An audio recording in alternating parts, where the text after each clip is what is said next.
اعوذ باللہ من الشیطان الرجیم بسم اللہ الرحمن الرحیم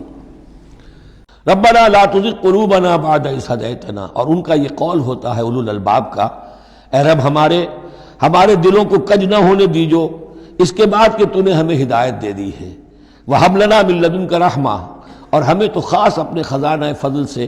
رحمت عطا فرما، انک انت الوہاب، یقیناً تو ہی سب کچھ دینے والا ہے، تیری بارگاہ سے ملے گا۔ ربنا انک جامع الناس لیوم لا ریب فیہ، اے رب ہمارے یقیناً تو جمع کرنے والا ہے لوگوں کو اس دن جس دن میں کوئی شک نہیں ہے، قیامت کا دن، یوم القیامہ۔ ان اللہ لا یخلف المیعاد، یقیناً اللہ تعالی اس وعدے کے خلاف نہیں کرے گا، اپنے وعدے کی خلاف ورزی نہیں کرتا، لہذا جو اس نے بتایا ہے کہ وہ دن آئے گا وہ آ کر رہے گا۔ ان الذین کفروا لن تغنی عنہم اموالہم ولا اولادہم من اللہ شیئا، اب یہ ذرا تحدی کا انداز ہے، چیلنج کا انداز ہے۔ زمانہ نزول کے اعتبار سے آپ نے نوٹ کر لیا کہ یہ سن 3 میں نازل ہو رہی ہے سورہ مبارکہ غزوہ احد کے بعد، لیکن یہ کہ یہ رکوع جو ہے اس کے بارے میں گمان غالب ہے کہ یہ غزوہ بدر کے بعد نازل ہوئی ہے۔ غزوہ بدر جو ہے اس میں ایک طرف مسلمانوں کو بڑی زبردست فتح حاصل ہوئی تھی، تو مسلمانوں کا مورال بہت بلند تھا، لیکن ایسی روایات بھی ملتی ہیں کہ جب مسلمان بدر سے کامیاب ہو کر، غازی بن کر، فتح یاب ہو کر واپس آئے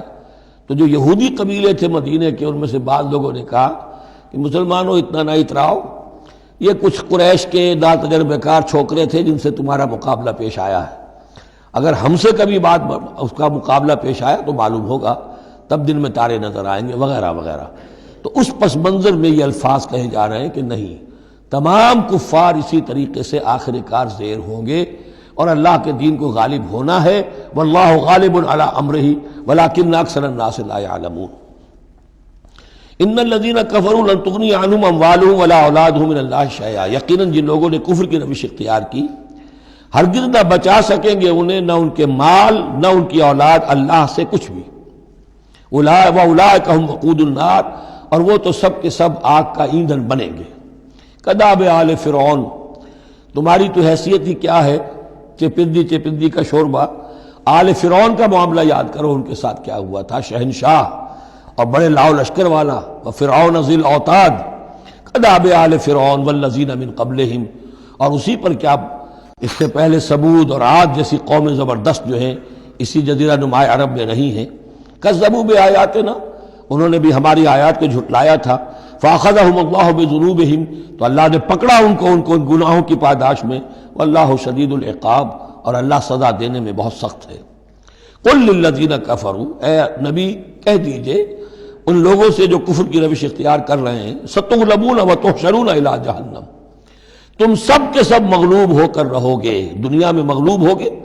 اور پھر جہنم کی طرف گھیر کر لے جائے جاؤ گے، وبئس المہاد، اور وہ بہت برا ٹھکانہ ہے۔ قد کان لکم آیۃ فی الفئتین التقطا،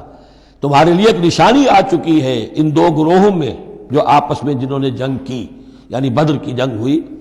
اس میں ایک طرف مسلمان تھے ایک طرف مشرکین مکہ تھے، تمہارے لیے نشانی موجود ہے۔ قد کان لکم آیۃ فی فئتین التقطا، فئۃ تقاتل فی سبیل اللہ، اس میں سے ایک جماعت وہ تھی، ایک گروہ وہ تھا جو اللہ کی راہ میں جنگ کر رہا تھا، وأخری کافرۃ، اور دوسرا گروہ جو ہے وہ کافر تھا۔ یرونہم مثلیہم رأی العین، وہ دیکھ رہے تھے اپنی آنکھوں سے کہ ان سے دگنے ہیں۔ اب اس کے کئی معنی کیے گئے ہیں، ایک یہ بھی ہے کہ مسلمانوں کو تو کھلا نظر آ رہا تھا کہ ہم سے دگنی فوج ہے، بلکہ 3 گنی تھی۔ بعض روایات میں ایسا بھی آتا ہے کہ اللہ تعالیٰ نے کفار پہ ایسا روب طاری کر دیا تھا غزوہ بدر میں کہ انہیں نظر یہ آ رہا تھا کہ مسلمان ہم سے دگنے ہیں، تو ایسا ہو جاتا ہے انسان کی سماعت اور بصارت پر ایسا اثر ہو جائے، تو اللہ تعالیٰ نے یہ کیا، وہ بھی بعض روایات ہیں۔ واللہ یؤید بنصرہ من یشاء،